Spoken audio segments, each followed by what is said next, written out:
Hey, dear listeners, welcome to our first look at Overwhelm, a game put out by Alliance Games and developed by Random 9 out of the UK. But we got sent this game from Popagenda, so thank you guys for sending us the code to Overwhelm. This is a new game that's coming out today, actually. It's going to be available on the Nintendo eShop.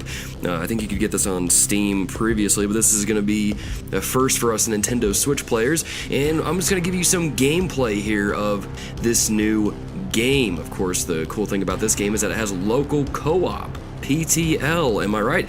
We don't see that a whole lot anymore, but thankfully it is in this game. Now, one thing I do want to say real quick before we even get started, we did get this code from Popagenda, so again, thank you guys for sending those codes out to us. But they, this is we're not paid for this review, okay? We're not paid for any of this. I'm just doing it because it's fun, and I want to give you guys some content to look at. So without further ado, let's jump into Overwhelm. Start at the beginning of the game here. I did play this a little bit earlier just to get a feel for the game. That way I would have some kind of idea of what it is I'm doing with this game here. Now, this game, I don't really know how to describe it. It's so different than other games that I've played before. It kind of reminds me of Dead Cells a little bit, but mixed in with, I don't know if anyone played Rock Boshers. But that was another game that I played recently. It kind of reminds me of this, at least in the art and the style of it. But so far from what I can tell about this game here is that it's akin to a metroidvania. You're going through, you're exploring, you have your map here, of course, and so you're trying to defeat enemies, get armor upgrades. And one of the cool things about the game, actually, is that as you defeat the bosses, and maybe this isn't that cool now that I think about it, but as you defeat the bosses give enemies certain upgrades. So, if you think about it, the game's going to get progressively harder the more bosses you take down.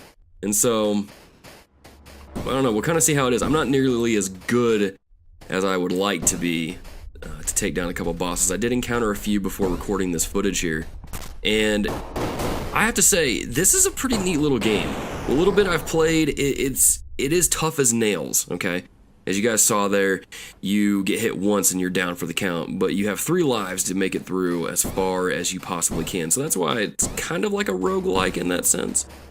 One of the cool things about this game is, as you notice, every time that my character dies, the screen narrows in, kind of hinting at the hive is swarming in and getting you. And so then when you are on your last life, the game will tell you, hey, last chance. And so you will have to be extra careful as you play through the game. Now, that's not my particular playstyle. I don't play very carefully. That is not how I do things. But when you die, this is the screen that you're taken to. It says, we failed. Oh, I skipped it. Oh, my bad. Well, it's saying that we failed, and then they're going to just continue to push against this hive. So I'm not really sure exactly what it is I'm fighting against, but you can see here that there's 5 different areas here. I'm assuming these are the 5 different bosses or 5 different save states that you can get into. And I don't know, I think this is pretty cool. This is a pretty unique game in my opinion. And like I said, we did get these codes sent to us for free, so you can take what I say with a grain of salt. But we are not being compensated for this video or any review. They just sent it to us and was like, hey, make some content for this. I'm like, all right, why not? And you'll notice that as you come back through the areas that you went through, the enemies will not respawn, which is really nice. I'm always a fan of that sort of thing. And I think I'm actually getting close to one of the... Yeah, this is a different zone here. So this is where one of the bosses that you face is actually this flying bird creature. One thing I do want to highlight about this game specifically is that the split screen co-op thing is completely split screen. There's no online multiplayer component, which some people might take umbrage with. I personally really like that because you don't see local co-op in games anymore. It's something that is dying away, and so anytime that games put it in there, I'm really bad at this game. Anytime that you put local co-op in a game, I am totally for that. I'm totally okay with that. And so as we see here, since I died yet again, because I'm terrible at this game, terrible at most games actually, it says here we failed, but the hive grows stronger in failure. We will send another and another. So I don't know if the game is getting progressively harder the more that I die, but that would be hilarious if it is. But at the same time, I'm hoping that's not the case, because that's just going to make it really hard. So, that being said, there's a few different moves that you can have, and one of the cool things I like about this game is that you can actually customize the inputs. So if you want to change the button layouts and things like that, you can totally do that. I actually did that when I first started playing the game because jump was originally mapped to the left bumper, and then map was B, and so I kind of rotated those to make it a little bit easier. And I haven't even looked at some of these other settings. So you can change the shader. Oh, that is cool. Okay. Screen shake. Let's not do any screen shake. That tends to make me nauseous. That's cool. I did not know you could do that. That's pretty sick. Sound, basic stuff, warning sounds, difficulty, reflex speed, 250. Set to match your own reaction time. Overwhelm is never easy. It's hard for some, impossible for others. If you find it impossible, try this, resist mode. Okay. Whoa, this just opened up more stuff. Aim assist, pause and map, unlimited ammo, unlimited lives. That is, okay. That's cool. This is like Celeste, how it lets you customize your experience. So, oh, fantastic. So, there you go, dear listeners. If you find this game incredibly hard for you, turn on assist mode. I know some people probably won't do that, but I'm going to because I'm terrible at this game. So we're gonna keep it going. Oh, this looks cool.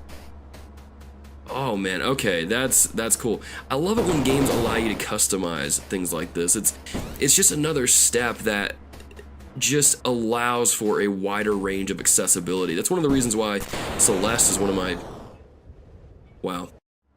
That's why Celeste is one of my favorite games, is because it allowed you to customize the experience to your particular playstyle. So that way you could enjoy it to your degree, to how you see fit. It never really punished you for, just being the kind of gamer that you are. I mean, we all aren't that great at specific games, and that's okay.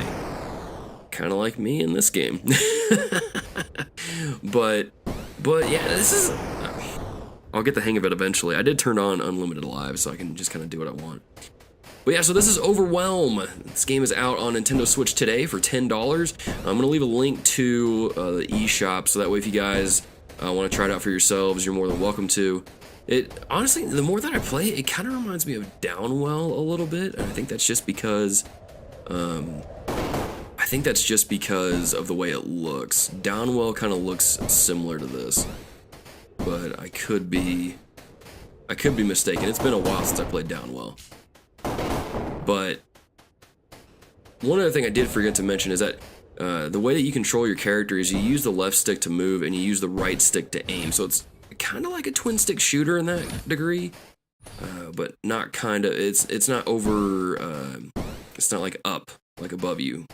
I don't even know what kind of camera that's called. All right, so this is one of the bosses here. You have to collect these crystals, and then what you're supposed to do is fight these bosses that... Oh, this one's going to change the wind on me. So as you can see, the game's pretty fast-paced, okay? But again, it allows you to customize that in settings. I know at first, the whole customizing, the whole speed thing kind of threw me off because I'm like, whoa, I'm not near as fast as what I used to be when it came to reflexes and things like that, but it's kind of nice that you can customize that and do what you want. Okay, man, he's just coming for me. Okay, wow. Okay, hang on a second here. Let's see if we can... Probably can't... Oh, there he goes. Can't shoot him when he is a shadow creature, I guess? I'm trying to remember... I'm trying to channel my skills I learned from Sekiro, so that way I can hopefully get good and beat this guy. Oh, he's disappearing. Where'd he go? There he is. So, yeah, the game is challenging, and that's the nice thing about the assist mode. It stated that, and it's impossible for some, but, it's kind of the nice thing is that if you find it too hard, it's okay. You can customize that. And then I took down the first boss. There we go. So we got one crystal. The enemies are probably going to be more evolved now.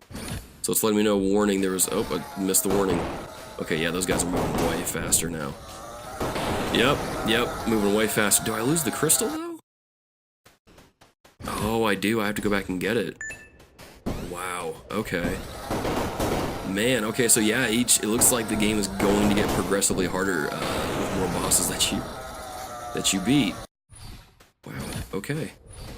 And then you'll have to recollect the crystals. Okay, so man, you really are going to have to stick with it as you play through the game. You're going to have to really get good at the game and try your best not to die as you play through it, so that way you don't have to go back and recollect all of those different crystals. And I don't know, I kind of like how the game gets harder because it just makes it more challenging. It makes it more thrilling, in my opinion. Because those guys are moving way faster than before. They're not moving much smarter than... Oh, they're harder, too. Wow. Man, okay. Well, we'll just have to keep playing it, then. But like I said, dear listeners, this is Overwhelm. It is on the Nintendo Switch. You can go pick it up now. It is $10, I believe, $9.99. So you'll have to check it out. If you guys are playing it, let us know what you think, and we'll just kind of go from there. But dear listeners, hopefully this was helpful for you. Hopefully this was helpful for you. Words are hard. Hopefully you enjoy this. If you would like to know more about this game, leave a like on this video, and we'll try to put out more videos pertaining to this game here. So without further ado, dear listeners, thank you for checking out this video. Hit the subscribe button,